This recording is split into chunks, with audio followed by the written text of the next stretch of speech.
사람은 누구나 자유를 갈망하지만 때론 그 자유를 빼앗긴 순간에 진짜 마음이 깨어나는 것 같아요. 낯선 나라, 낯선 감옥, 그리고 그 속에서 피어난 감정.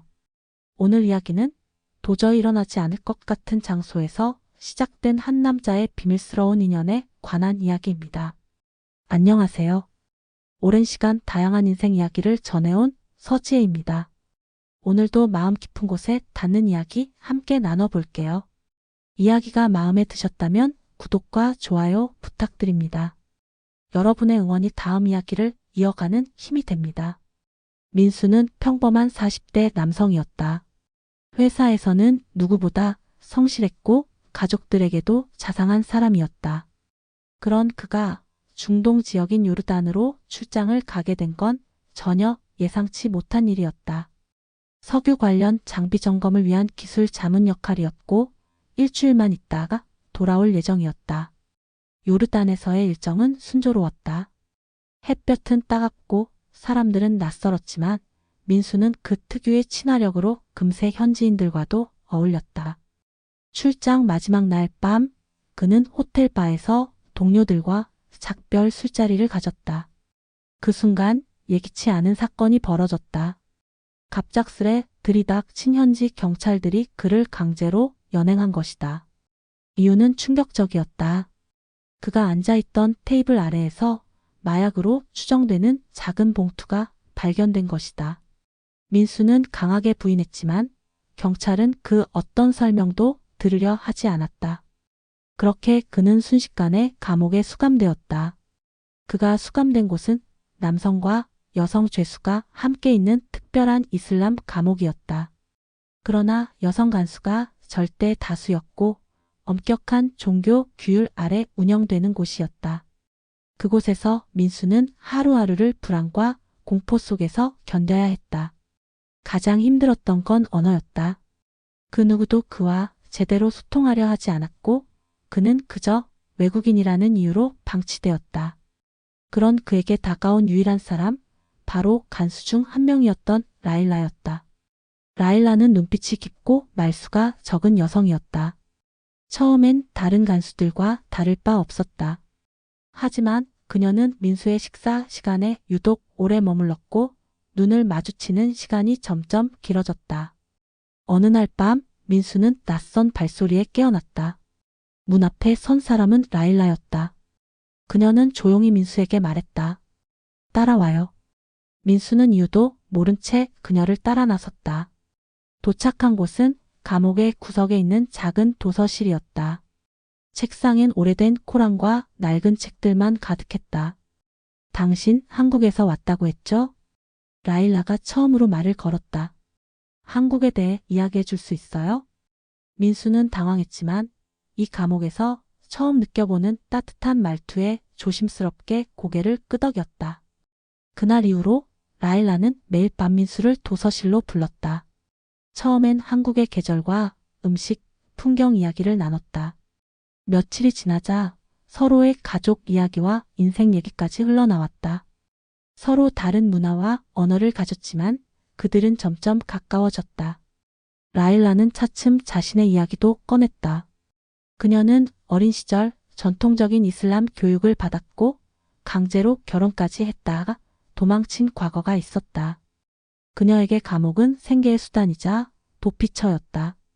민수는 그녀의 상처를 들으며 조용히 고개를 끄덕였다. 그리고 어느 날 라일라는 민수에게 이렇게 물었다. 당신은 여자를 사랑하게 되면 어떻게 해요? 그 질문에 민수는 대답하지 못했다. 하지만 그의 눈빛은 분명히 말하고 있었다. 그날 밤 감옥의 조용한 도서실에서 두 사람은 아무 말 없이 서로를 바라보았다. 그리고 서로의 손끝이 닿았다. 감옥의 벽은 여전히 높고 단단했지만 두 사람 사이에 흐르는 공기는 완전히 달라져 있었다. 저는 이런 생각이 들더라고요. 마음이라는 건요, 갇힌 공간 안에서도 누군가를 향해 조용히 자라나는 거라는 걸요. 민수와 라일라의 만남은 어느새 감옥 안에서만 존재하는 작고 은밀한 세계가 되었다. 하지만 그 평화는 오래가지 않았다. 어느 날 도서실 근처를 순찰하던 간수가 두 사람의 그림자를 목격한 것이다. 이슬람 율법이 지배하는 감옥에서 남녀 간의 사적 접촉은 심각한 금기였다. 민수는 물론이고 라일라 역시 심각한 처벌을 받을 수 있었다. 다음 날부터 도서실 문은 잠겨 있었고 라일라는 더 이상 민수를 찾지 않았다. 민수는 하루하루 불안 속에서 그녀의 모습을 기다렸다. 그러던 어느 밤 익숙한 발소리가 들려왔다. 철문이 열리며 라일라가 조용히 들어섰다. 그녀는 말없이 민수의 손을 잡고 다시 도서실로 데려갔다. 책상이 아닌 구석에 쌓인 담요 위에 둘은 조용히 앉았다. 라일라는 눈을 감고 낮은 목소리로 말했다. 우리 이제 곧 들킬 거예요. 당신도 위험해질 거예요. 민수는 묻고 싶었다. 왜 그럼에도 자신을 다시 찾아왔는지. 하지만 그는 조용히 그녀의 손을 꼭 잡았다. 난 여기서 당신만 기다렸어요. 그 말에 라일라는 눈시울을 붉혔다. 며칠 뒤 민수는 다시 독방으로 옮겨졌다. 그리고 식사 시간도 면회도 없이 며칠이 흘렀다. 감옥 내 조사가 시작된 것이었다. 민수는 감옥 내에서 금지된 접촉을 가졌다는 혐의를 받았다. 그러던 중 그에게 뜻밖의 제안이 들어왔다. 요르단 대사관 측에서 석방을 위한 조율을 시작했고 감옥 측은 조건부 석방을 내걸었다. 그 조건은 단 하나, 모든 진술을 부인하고 라일라와의 관계를 부정할 것. 민수는 흔들렸다. 그는 나가고 싶었다. 이 지옥 같은 곳에서 벗어나고 싶었다. 하지만 동시에 그곳에 남겨질 라일라를 생각하면 숨이 막혔다. 그녀가 자신을 구하기 위해 무엇을 감수했는지 누구보다 잘 알고 있었다. 며칠을 고민하던 끝에 민수는 서류에 사인을 하지 않았다. 그는 조사관에게 단호히 말했다. 그 사람은 죄가 없습니다. 오히려 저 때문에 위험해졌어요. 책임은 제가 지겠습니다. 그날 밤 민수는 다시 독방으로 돌아왔고 그를 기다리던 건 더욱 가혹한 감시와 절망뿐이었다. 하지만 그의 마음 한켠에는 묘한 평온함이 자리 잡고 있었다. 스스로를 지킨 기분, 누군가를 향한 감정을 외면하지 않았다는 작은 자부심. 며칠 뒤 민수는 뜻밖의 소식을 듣는다. 라일라가 자진 사임서를 제출하고 감옥을 떠났다는 소식이었다. 그녀의 흔적은 어느 곳에서도 찾을 수 없었다. 그녀는 자신을 지키기 위해 스스로 감옥을 등진 것이었다. 그 순간 민수는 깨달았다. 그녀는 자신을 지킨 것이 아니라 둘 사이의 감정을 지킨 거라는 걸. 그날 이후 민수는 감옥 안에서 다시 그녀를 보지 못했다.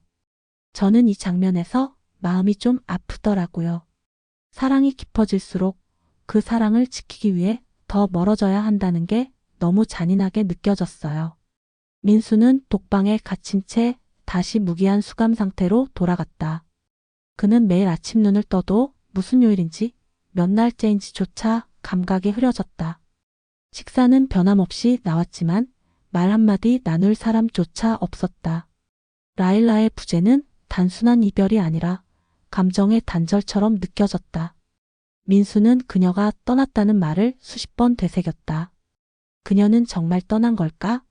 아니면 어디선가 나처럼 이 감정을 기억하고 있을까? 시간이 흘러 감옥 안 분위기가 바뀌기 시작했다. 정권이 흔들리며 정치범들이 대거 석방됐고 외국인 억류자에 대한 조사도 새로 시작되었다. 그 즈음 민수는 예상치 못한 호출을 받는다. 귀국 준비를 하십시오. 요르단 법무부에서 민수의 신속한 추방을 결정한 것이었다. 서류 절차가 끝나기까지 일주일. 그 짧은 시간 동안 민수는 마음속에서 수백 번을 라일라의 이름을 불렀다. 그녀에게 어떤 말이라도 남기고 싶었다. 편지라도, 인사라도, 기억이라는 이름으로 남겨두고 싶었다. 그러던 중 감옥 내 청소부를 통해 하나의 작은 쪽지가 전달된다. 부탁이 있어요. 나가면 나를 찾지 마요. 라일라였다. 민수는 그 자리에서 무너졌다. 모든 희망이 무너지는 순간이었지만 그는 그 쪽지에서 그녀의 마지막 배려를 읽었다.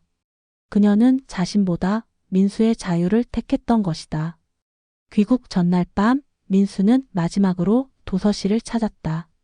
잠겨있던 문은 우연인지 실수인지 열려 있었다. 그는 오래된 책장을 넘기다 얇은 수첩 하나를 발견했다. 거기엔 라일라의 필체로 한글이 빼곡히 적혀 있었다. 당신이 가르쳐준 글자, 그 글자로 당신을 생각했어요. 당신이 말해준 서울의 가을은 상상만으로도 따뜻했어요. 나는 이제 그만 이 감옥보다 더 큰 감옥으로 돌아가려 해요. 그곳은 제 삶이자 제 운명이니까요. 민수는 책장을 덮으며 조용히 눈을 감았다. 라일라는 떠났고 자신은 나간다. 하지만 두 사람의 마음은 그 감옥 안에서 도서실 그 한 공간에 영원히 머물게 되었다. 귀국 비행기를 타기 전 민수는 요르단 교도소 정문 앞에서 잠시 멈춰 섰다. 햇볕은 여전히 뜨거웠고 바람은 건조했지만 그는 그곳을 떠나기 아쉬웠다. 이곳은 자신에게 고통을 안겨준 장소였지만 동시에 누군가를 처음으로 사랑하게 된 장소이기도 했다. 그는 자신의 가방 안에서 작은 수첩을 꺼냈다. 그 수첩은 라일라가 남긴 글로 가득했지만 마지막 장은 비어 있었다. 민수는 펜을 들어 단 한 줄을 적었다. 당신의 가을, 언젠가 함께 걸을 수 있기를. 그 문장을 쓰고 수첩을 다시 가방에 넣은 민수는 천천히 발걸음을 옮겼다. 그의 뒷모습에는 어떤 미련도 후회도 없었다. 그저 짧지만 깊었던 인연을 가슴속에 품은 채 조용히 떠났다. 저는 그 수첩 장면이 참 오래 남았어요. 사랑이 꼭 곁에 있어야만 하는 건 아니라는 걸 그 문장이 조용히 말해주는 것 같았거든요. 한국으로 돌아온 민수는 한동안 사람들과의 연락을 끊었다. 모든 것이 무의미하게 느껴졌고 도시의 소음조차 감옥의 침묵보다 더 피곤하게 다가왔다. 그는 매일 아침 같은 시간에 일어나 커피 한 잔을 마시며 창밖을 바라보는 일상을 반복했다. 하지만 그 반복 속에서도 라일라의 모습은 잊히지 않았다. 그녀의 깊은 눈빛, 낮은 목소리, 그리고 수첩에 남긴 마지막 말들이 머릿속을 떠나지 않았다. 민수는 그녀와의 시간이 짧았지만 그보다 더 진실된 교감은 인생에서 한 번도 느껴본 적 없었다. 계절이 바뀌고 나뭇잎이 물들 무렵 민수는 작은 결심을 했다. 그는 서울 근교의 외딴 동네에 작은 책방을 열었다. 책방 이름은 가을의 도서실. 겉보기엔 평범한 공간이었지만 책방 구석엔 라일라의 수첩과 민수가 중동에서 가져온 소품들이 조용히 놓여 있었다. 책방은 조용했고 찾아오는 사람도 많지 않았다. 하지만 그는 그곳에서 마음의 평화를 얻었다. 책방 안에는 이슬람 문학, 코란 번역서, 아랍어, 회화책도 함께 꽂혀 있었다. 그는 여전히 라일라의 언어를 혼자 공부했다. 그러던 어느 날 책방 문을 열고 한 여성이 들어왔다. 긴 코트를 입고 머리를 살짝 감싼 채 조용히 안으로 들어온 그녀는 주변을 천천히 둘러봤다. 그리고 책장을 스치듯 지나가다 민수와 눈이 마주쳤다. 민수는 순간 숨이 멎는 듯 했다. 그녀는 라일라였다. 시간이 흘렀고 그녀의 표정도 많이 달라져 있었지만 그 눈빛은 단번에 알아볼 수 있었다. 라일라는 아무 말 없이 책방 한가운데로 걸어와 수첩 하나를 꺼냈다. 그건 민수가 남겼던 자신의 수첩이었다. 그녀는 마지막 장을 펼치며 말했다. 당신의 가을, 지금 같이 걸을 수 있을까요? 민수는 조용히 고개를 끄덕였다. 그 어떤 말도 필요하지 않았다. 그들의 시간은 멈춰 있었고 다시 흘러가기 시작했다. 그날 이후로 가을의 도서실에는 매일 아침 2잔의 커피 향이 퍼졌다. 민수와 라일라는 많은 것을 말하지 않았지만 서로를 바라보는 눈빛은 모든 걸 이야기해주고 있었다. 누군가는 그들에게 물었다. 두 분은 어떻게 만나게 되셨어요? 그 질문에 민수는 잠시 미소 짓고 대답했다. 아주 먼 나라, 아주 작은 방에서요. 그리고 그 대답 뒤엔 라일라의 조용한 웃음이 따랐다. 계절은 몇 번이고 바뀌었다. 가을의 도서실엔 이제 동네 아이들도 놀러 왔고 노부부들이 차를 마시며 시간을 보내는 장소가 되었다. 하지만 그 속에서도 가장 자리를 지키는 건 민수와 라일라였다. 라일라는 때때로 아랍어 수업을 열었다. 그녀는 조용한 목소리로 중동 이야기를 전했고 사람들은 그녀의 말에 귀를 기울였다. 누군가는 물었다. 왜 한국에 오신 거예요? 그녀는 그저 조용히 미소 지었다. 어느 날 책방 한쪽 벽엔 작은 사진이 걸렸다. 요르단 사막 한가운데서 지킨 두 사람의 그림자. 그 그림자는 말이 없지만 그 안에는 수많은 이야기가 담겨 있었다. 그리고 그 아래 작은 문장이 적혀 있었다. 우리는 그 감옥 안에서 서로를 구했다. 그 문장을 본 사람들은 대체 무슨 의미인지 잘 몰랐지만 왠지 모르게 가슴이 뭉클해졌다고 했다. 저는 마지막 문장을 보고 참 오래 멍하니 있었어요. 사랑이라는 게 결국 서로를 꺼내주는 일이구나 그런 생각이 들더라고요. 지금까지 서지혜였습니다. 이야기가 좋으셨다면 구독과 좋아요 부탁드립니다. 다음 이야기에서 다시 인사드릴게요. 감사합니다.